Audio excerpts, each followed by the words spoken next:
passing of Rag Scheuermann. That's the topic of tonight's editorial with Phil Johnson. Good evening. A long time ago, I made a promise to an old sports friend, Hap Glaude. Later, I made it to Jim Henderson.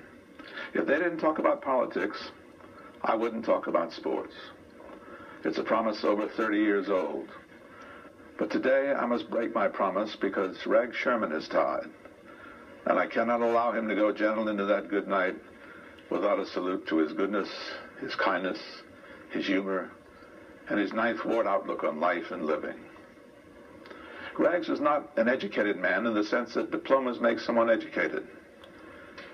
Yet his was a wisdom that spanned the generations, an inbred, if unpolished, knowledge of people and of life.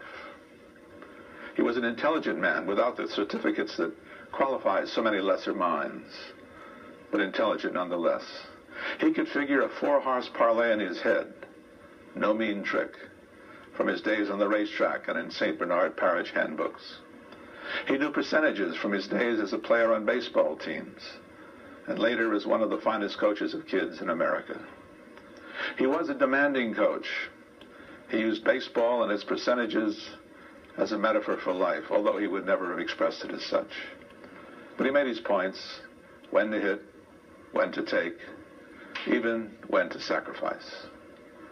Rags was an uncommon man, a wise man, and at his most basic, a kind, decent, and honest man who lived his life for his wife, his family, and for kids, his kids and anybody else's kids who wanted to play the game.